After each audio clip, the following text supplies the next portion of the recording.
Sportz Hernia Podcast. Alain Lee Chobi Nahti, real sports talk. The organization not inviting him in on the new coaching hire. He just wanted to be a part of it.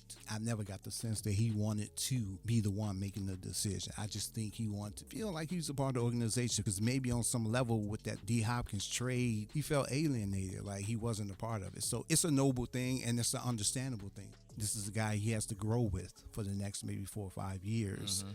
I think it was important for him to be at least in on the discussions. I'm just looking at it from an African-American man. And his name is David Culley, 65, from the Baltimore Ravens. He was an assistant with the Baltimore Ravens. This is his first head coaching job. I've never heard of him. He wasn't in the top tier. Nah, top 3 or 5, not even top 10. Guys like Eric Bieniemy who can't even find a job right now or is not even being considered to be hired right now. I know he's in the Super Bowl, but even still, there really I haven't heard anything of him possibly.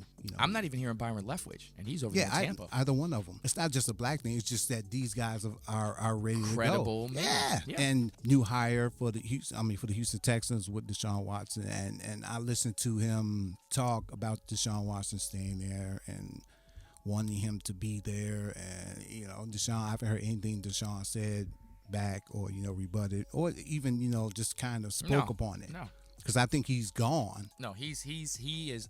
There was a report that just came across the wire now where he has said he's willing to sit out the year. Yeah, he's gone. He doesn't want any part of the Houston Texans, and for them to bring this brother, and I don't blame the African American brother. No, got to take an opportunity when you can. Hopefully, he can make it work. And he's saying how Deshaun is our quarterback, right, and he's going to be here, and I expect him to be here, and he's saying all the right things, which he should. But there's a huge part of me. I mean, you talked about how he needs Deshaun to even start off clean and proper in his coaching tenure. The only thing I knew about this whole situation at that point is that I was being interviewed for this job to be the head coach.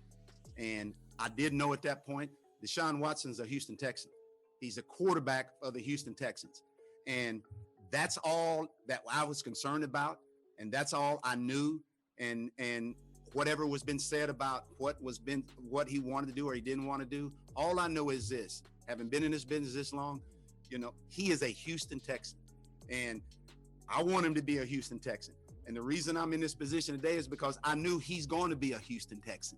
And so the outside stuff that was being said was irrelevant to me, because the most important thing to me is that at that time was figuring out what can I do after talking with Nick and his family to become the head coach of the Houston Texans. From a manipulative standpoint. Oh yeah, from a yeah, and it doesn't feel right. Well, it's bad on both levels because one, Deshaun wanted a genuine effort at it, and this felt half-hearted. Absolutely. After the rumors had already come out, he wanted out. See, that's one.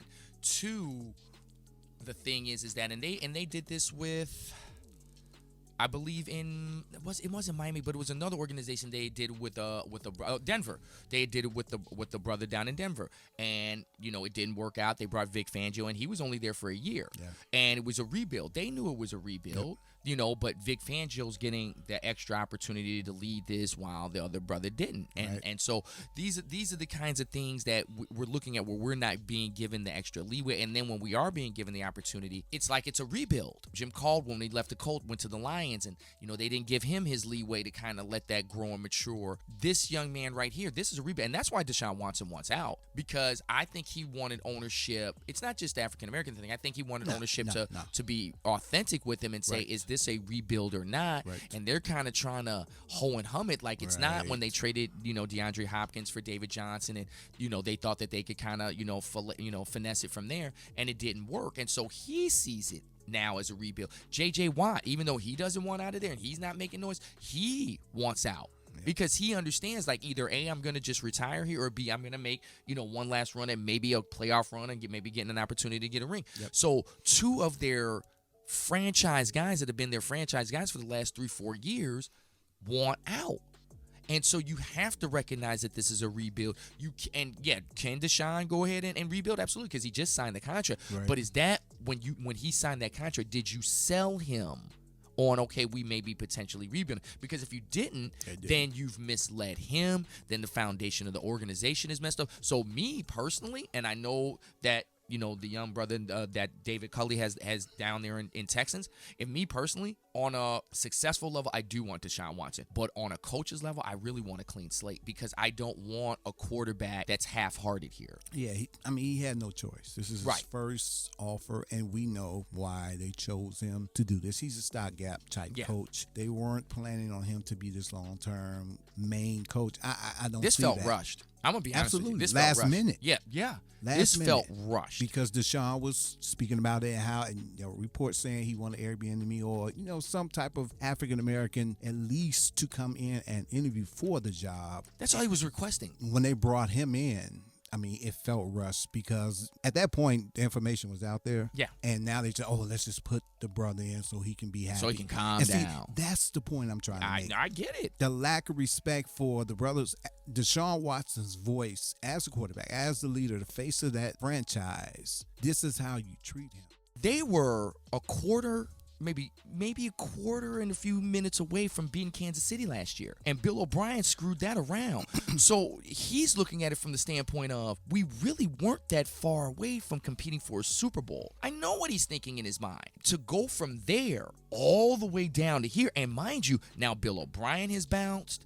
Now you're not even allowing. There's really no one in the franchise outside of J.J. Watt who should have, as far as a player, some say so as to what the. And we're not saying that he should be able to pick the roster, but at least have some say. Like, hey, because this is the guy he's going to be working with for the next 4 or 5 weeks. So there has to be some say so in that. So that's the part that just looks confusing, looks disorienting. And I'm gonna say this before I let you go.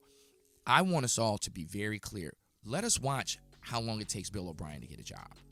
Let us watch. No, because we talked about this. Yeah. Let us watch how this man who has literally ran this franchise into the ground. Yet if this had been an African-American coach or a Latin coach like Ron Rivera, I promise you they wouldn't get that quick return. So I these are the type of double standards that we're trying to point out. Yep. These are the type of things that this coach, Mr. Culley, got with him. I hope that it succeeds. But it's these type of things that it's almost like it's a token. And we're not calling this young man a token. We're saying they're just throwing us breadcrumbs. Yep. This job is like we can sacrifice this for a year just to say that we gave a black coach an opportunity. And that's the part that's frustrating and wrong.